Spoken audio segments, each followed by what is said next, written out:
कहां से बात शुरू की थी हम लोगों ने? टेंस मीन्स काल या ठीक।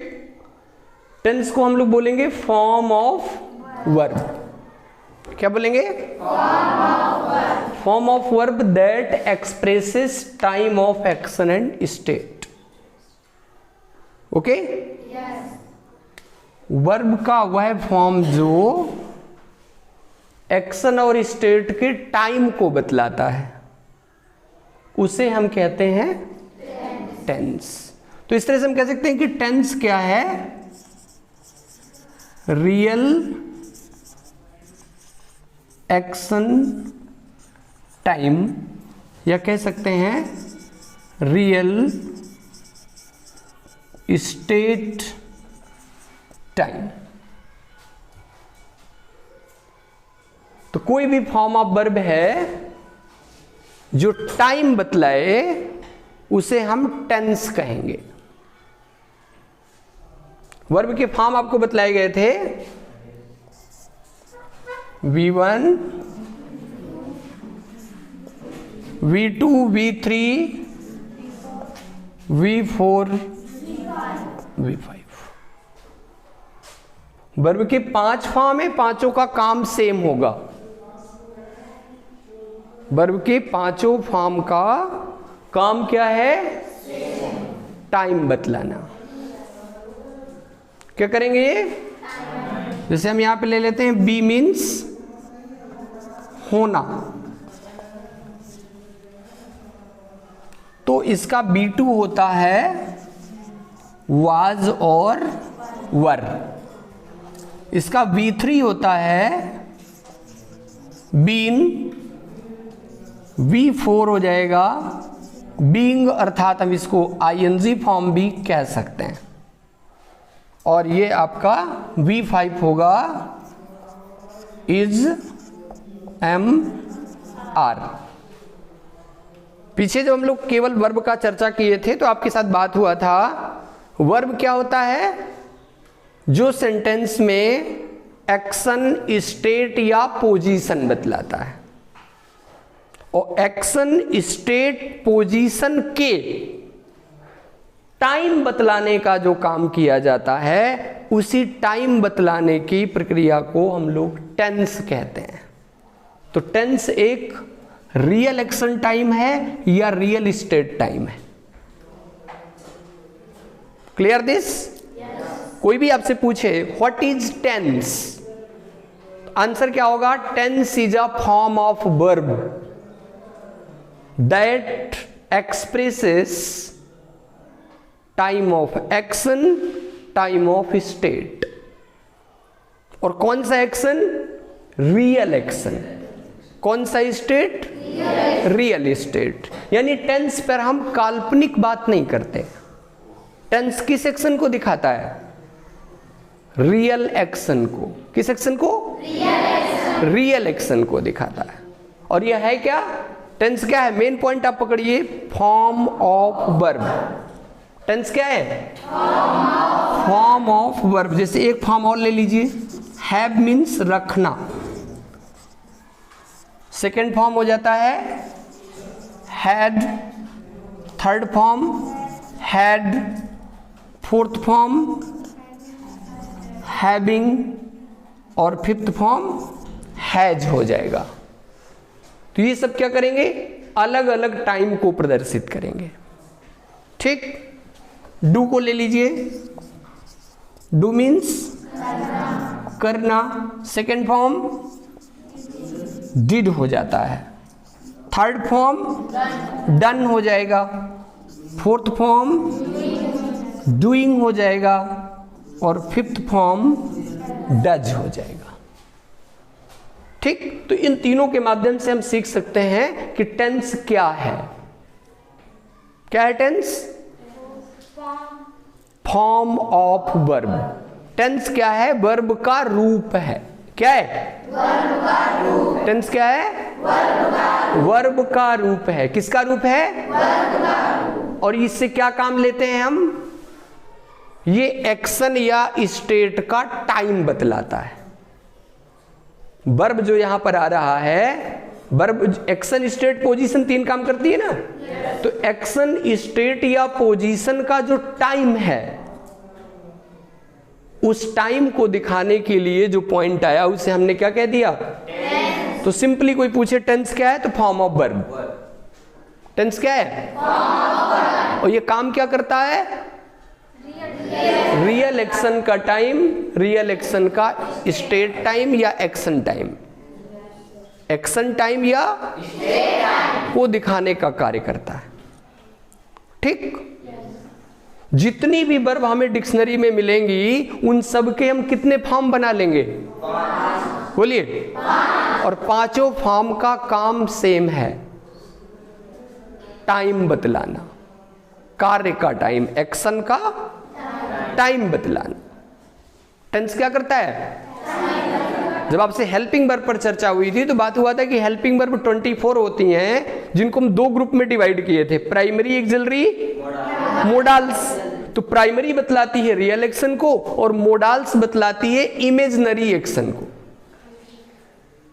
मोडाल्स क्या बतलाती है, इमेजिनरी एक्शन का मतलब जो हम केवल थिंक करते हैं, गेस करते हैं, उसमें प्रपोजल हो सकता है, उसमें सजेशन हो सकता है, एडवाइस हो सकता है, रिक्वेस्ट हो सकता है, ऑर्डर हो सकता है, लेकिन उसका जो टेक प्लेस है वो सामने नहीं आएगा, क्योंकि वो किसको दिखाता है, किसको दिखाएगा, मॉडल्स किसको दिखाता है, इमेजिनरी एक्शन।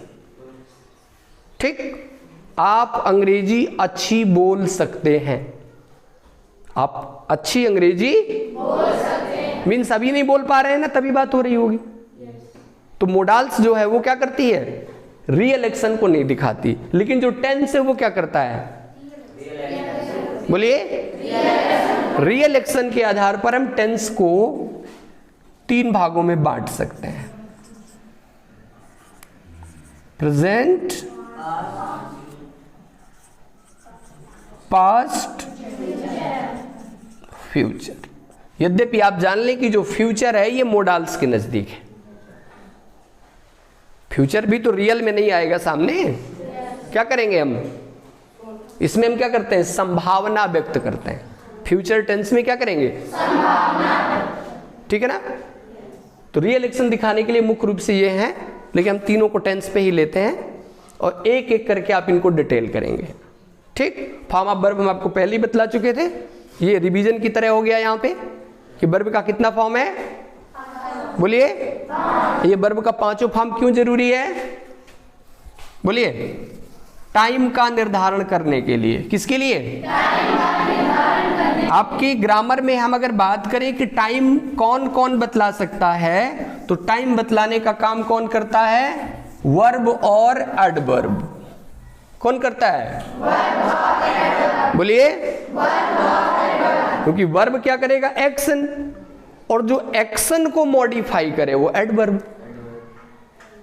एडवर्ब किसके लिए आता है, वर्ब के एक्शन को मॉडिफाई करता है।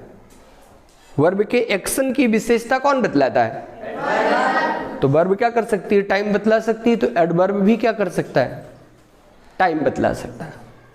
ठीक, याद रहेगा, टाइम बतलाने का काम ग्रामर में कौन कौन करेगा, वर्ब और एडवर्ब। ठीक है, तो टेंस क्या है, बिल्कुल आपके लिए इजी चीज है कि ये फॉर्म ऑफ वर्ब है।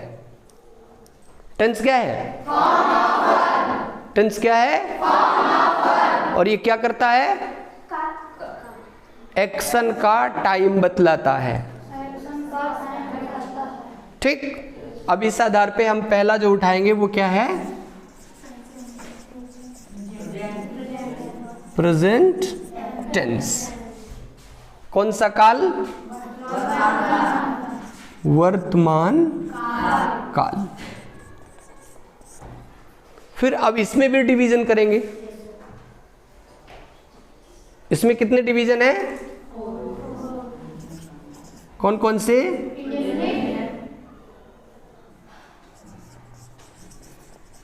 Indefinite,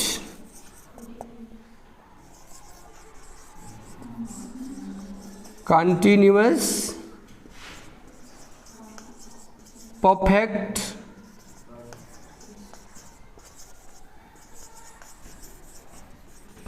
continuous. अब ये देखिए वर्ब के तो हमने 5 फॉर्म लिए, ठीक। अब ये जो डिवीजन है इनका भी कोई ना कोई एक बेस होगा, कोई आधार होगा कि ये 4 भागों में क्यों बट रहा है। जो प्रेजेंट टेंस है ये भी 4 भागों में बट रहा है, तो इन चारों के बीच भी हमको डिफरेंस आना चाहिए कि इंडेफिनिट कब यूज करें, इंडेफिनिट की यूज करने का क्या बेसिक है, ठीक है।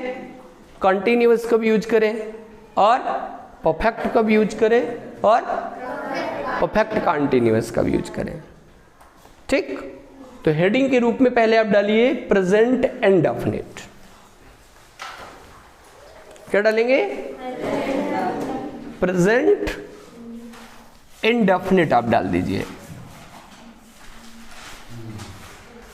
Present indefinite. पढ़ गया? इसमें लिखेंगे it expresses time of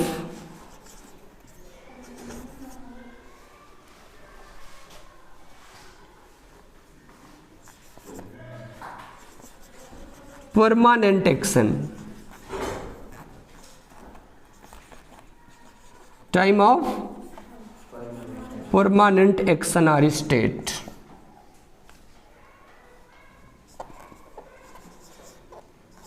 frequent action,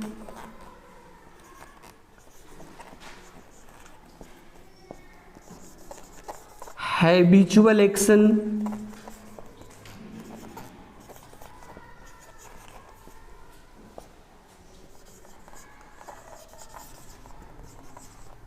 routine action,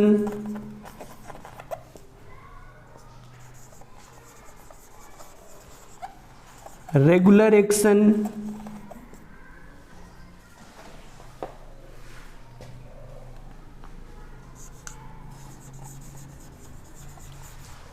natural action,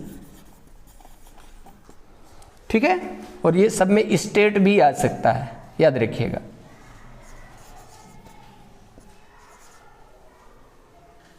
indefinite को कहां कहां लगाना है आपको, ध्यान से देखिए। अब इसको डिटेल करिए और इसको समझिए।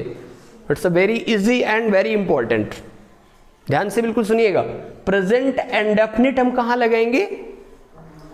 ऐसा कार्य जो क्या दिखाए? परमानेंसी। जैसे एक सेंटेंस आपको हिंदी में मिलता है, सुनेंगे आप बहुत केयरफुली।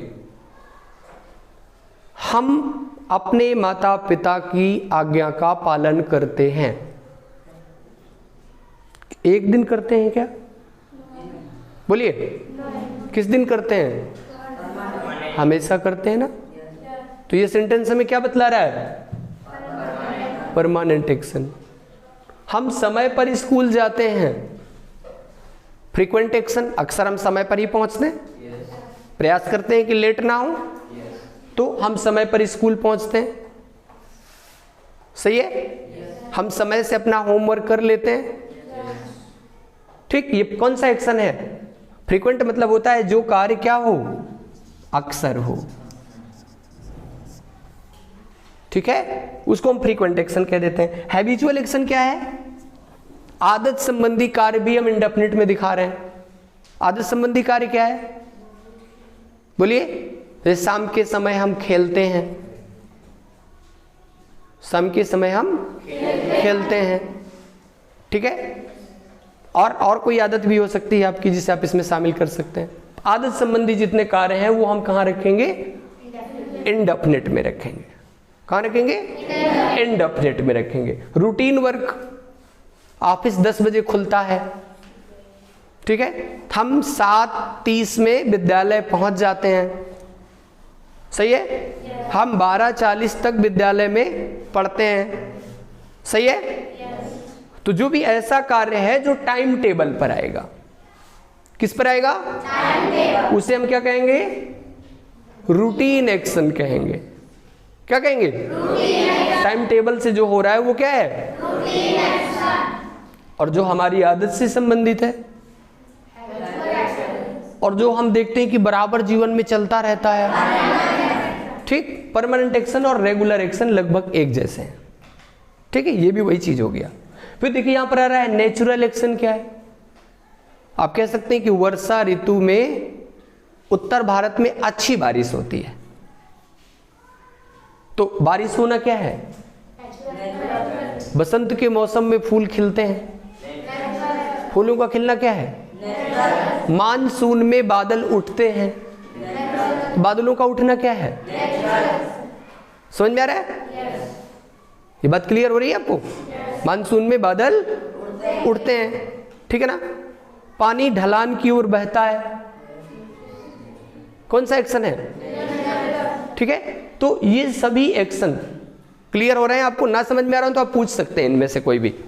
ये सभी एक्शन हम किस में दिखाते हैं? इंडेफिनिट में दिखाते हैं। अब इसी को जब हम पास्ट टेंस में ले जाएंगे तो केवल वर्ब का फॉर्म बदल जाएगा, क्योंकि पास्ट टेंस में भी तो इंडेफिनिट होगा, फ्यूचर टेंस में भी तो इंडेफिनिट होगा। तीनों में तो होते हैं ना डिवीजन, सभी चारों के चारों, ठीक है ना। इंडेफिनिट, कंटिन्यूअस, परफेक्ट और परफेक्ट कंटिन्यूअस, तीनों में होते हैं ना। ठीक, तो वहां केवल फॉर्म ऑफ वर्ब बदलेगी, क्योंकि वर्ब का फॉर्म बदलने से टाइम बदल जाता है। इतनी सी बात समझ आ रही है? वर्ब का फॉर्म बदलने से क्या होगा? टाइम बदल जाता है। तो यही चीज रहेगी कहां? पास्ट टेंस में। यही चीज रहेगी पास्ट इंडेफिनिट में, और यही रहेगी फ्यूचर इंडेफिनिट में। बदलेगा क्या? Form of verb. क्या बदल जाएगा? कहीं पर वो हेल्पिंग वर्ब की सहायता से टाइम को दिखाएगा, कहीं पर मेन वर्ब अकेले दिखा लेगी। सिंगल मेन वर्ब भी टाइम को दिखा सकता है, और आवश्यकता पड़ने पर वो अपने साथ क्या ले सकता है? हेल्पिंग वर्ब जब पढ़ रहे थे तो क्या बतलाया था हमने कि हेल्पिंग वर्ब कभी अकेली, हेल्पिंग वर्ब मेन वर्ब को सपोर्ट करती है। तो हेल्पिंग वर्ब का भी काम यही है, क्या? टाइम दिखाना। तो टाइम को हम हेल्पिंग वर्ब की सहायता से भी क्या कर सकते हैं? दिखा सकते हैं। है तो वर्ब वो भी ना, ठीक है। मेन वर्ब को हम फाइनाइट वर्ब कहते हैं, और जो फाइनाइट वर्ब को हेल्प करे उसे क्या कह देते हैं? बोलिए, हेल्पिंग वर्ब कह देते हैं। तो ये इंडेफिनिट हमें आगे भी मिलेगा, तो ये चीजें नहीं बदलेंगी। समझ रहे हैं? जब हम पास्ट में पढ़ेंगे तो ये पॉइंट आपको मुझे सुनाने पड़ेंगे। Clear this? ये पॉइंट नहीं बदलेंगे, केवल हम फॉर्म ऑफ वर्ब बदल लेंगे तो हमारा टाइम क्या हो जाएगा? बदल जाएगा। समझ रहे हैं? अगर इस बेस पर आप टेंस तैयार करें तो टेंस आपको कभी नहीं भूलेगा और गलत भी नहीं होगा आपका। आगे चले। इंडेफिनिट क्या क्या करता है समझ में आ गया? ठीक, अब डाल दीजिए हेडिंग में पहचान, क्योंकि हमें ट्रांसलेशन विधि से चलना है तो इसको ट्रांसलेट भी करेंगे आप साथ में ना। तो इसको आप कैसे पहचानते हैं वो देख लीजिए। डालिए पहचान। क्या है पहचान इसकी? लिखिए, ता है, ती है, ते हैं, हैं, हूं,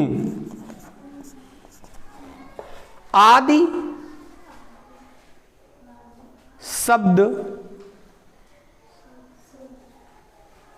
हिंदी वाक्यों के अंत में मिलते हैं। हिंदी वाक्यों के अंत में मिलते हैं। कहाँ मिलते हैं? हिंदी वाक्यों के अंत में मिलते हैं। ये हो गया इसका पहचान। ठीक, पहचान के बाद अगला बिंदु हमको लेना है इसकी बनावट, स्ट्रक्चर। स्ट्रक्चर में लिखेंगे सब्जेक्ट प्लस B1 या B5 plus object plus etcetera. ये क्रम बनाएंगे हम। B1 हम लेंगे जब हमारा सब्जेक्ट प्लूरल होगा और B5 लेंगे जब सब्जेक्ट सिंगुलर होगा। यदि हमारा सब्जेक्ट एक वचन है, क्या है? एक वचन। यदि हमारा सब्जेक्ट एक वचन तो वर्ब लेंगे हम B5। B5 कैसे बनती है? B1 प्लस यस या ईएस। वर्ब की फर्स्ट फॉर्म में अगर हमने यस या ईएस जोड़ दिया तो क्या बन जाता है? V5 बन जाता है। तो V5 की जरूरत कब पड़ेगी? जब सब्जेक्ट क्या हो? सिंगुलर हो। क्या हो? Subject singular. और B1 कब लेंगे? जब सब्जेक्ट तो प्लूरल का संकेत हमने लिखा है P, आप लिख सकते हैं, और सिंगुलर का संकेत लिखा है S। इस तरह से आप पहचान जाएंगे कि कब B1 लगाना है और कब V5 लगाना है। कर पाएंगे? कब B1 लगाना है और कब हमें V5 लगाना है। याद रहेगा? बोलिए। लिखिए, एग्जाम्पल लिखिए। सभी छात्र समय पर कक्षा में प्रवेश करते हैं।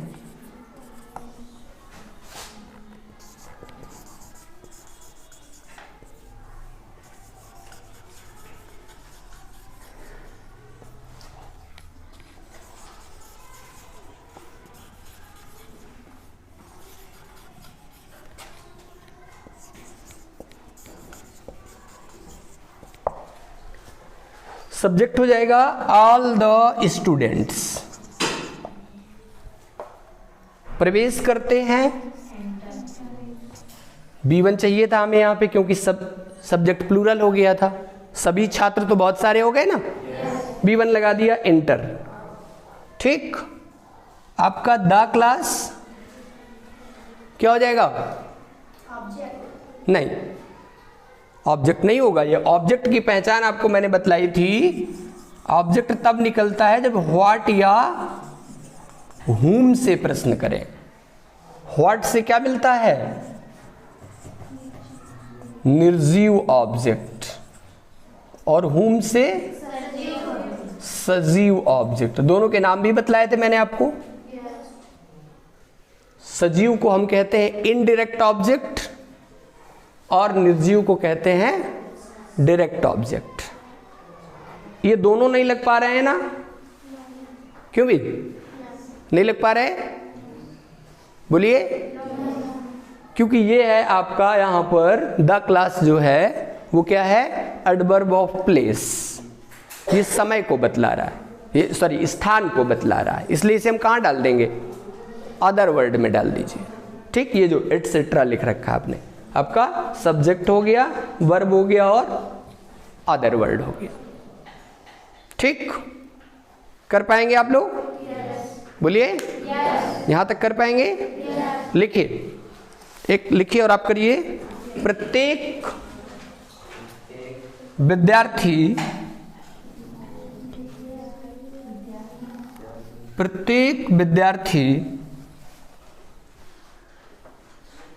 प्रतिदिन व्याकरण सीखता है। प्रत्येक विद्यार्थी प्रतिदिन व्याकरण सीखता है।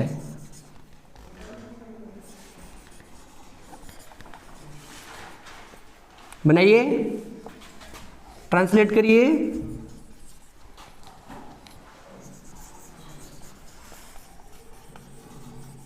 क्या बन जाएगा? ईच स्टूडेंट या एवरी स्टूडेंट सब्जेक्ट हो जाएगा। लर्न्स, B5 आ गया क्योंकि सब्जेक्ट क्या है? अलग अलग दिखा रहा है तो सिंगुलर वर्ब लेंगे। ईच स्टूडेंट लर्न्स, क्या सीखता है? ये आ गया ऑब्जेक्ट। क्या लग गया इसमें? तो इसे हम ऑब्जेक्ट मानेंगे। Each student learns grammar. फिर से आ गया ये अगला वर्ड जो आ रहा है, ये अदर वर्ड में जा सकता है। ये एडवर्ब ऑफ फ्रीक्वेंसी है। कब सीखते हैं? डेली। जो बार बार को दिखाता है, बारंबारता को दिखाता, आवृत्ति को दिखाता है, उसे हम फ्रीक्वेंसी कहते हैं। तो ये एडवर्ब ऑफ फ्रीक्वेंसी में चला जाएगा। ठीक, इस तरह से डिवीजन करके आप इसको सीखेंगे। देख लीजिए, B1 का एग्जाम्पल हो गया, B5 का भी एग्जाम्पल हो गया। जब सब्जेक्ट क्या होगा, प्लूरल होगा, तो हम लेंगे B1, जब सब्जेक्ट सिंगुलर होगा तो हम लेंगे B5। कर सकते हैं आप? बोलिए, कर पाएंगे? यहां तक सीखने के बाद फिर आता है इसका निगेटिव और इंट्रागेटिव। उसके लिए हमें हेल्पिंग वर्ब की आवश्यकता पड़ती है। इसकी हेल्पिंग वर्ब होती है डू और डज। लगाने की प्रक्रिया सेम है, डू लेंगे प्लूरल नंबर में, डज लेंगे सिंगुलर नंबर में। कहां रखेंगे इन्हें? तो इन्हें हम रख देंगे सब्जेक्ट के तुरंत बाद। कहां रख देंगे? और अगर निगेटिव बनाना है तो इसी के बाद क्या जाएगा? नॉट आ जाएगा। और इंट्रागेटिव बनाना है तो इन्हें हम ले आएंगे सब्जेक्ट के पहले। ठीक, तो आप दो बिंदु बना करके ऐसे इन्हें समझ सकते हैं। ऐसे बना लीजिए।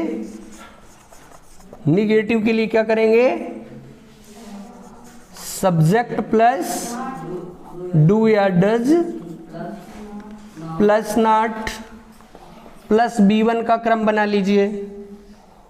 और अगर इंट्रागेटिव बना रहे हैं तो क्या जाएगा? डू या does plus subject plus not आएगा तो इधर रह जाएगा, प्लस B1 प्लस आपका आगे की क्रम आपको पता है, ये क्रम आप बना सकते हैं। ये दो क्रम आपको और आने चाहिए। निगेटिव है तो ऐसे कर लेंगे, इसी से सीख लीजिए। जो ऊपर बना इससे भी आप इजीली सीख सकते हैं। ठीक, यहां तक पहुंच पा रहे हैं? अब इसमें एक छोटी चीज और रही जा रही है, उसको भी सम अप कर लीजिए, फिर प्रैक्टिस शुरू करते हैं। यदि इंट्रागेटिव में WH वर्ड भी आ रहे हों, व्हाट, व्हाई, वेयर, व्हेन, हुम, हुज, तो उनको हम यहां हेल्पिंग वर्ब के पहले ऐड कर लेंगे। यहां पर आ जाएगा WH वर्ड्स को भी ऐड कर लीजिए आप। ठीक, WH वर्ड्स को ऐड करके दूसरा वाला भी आप बना सकते हैं।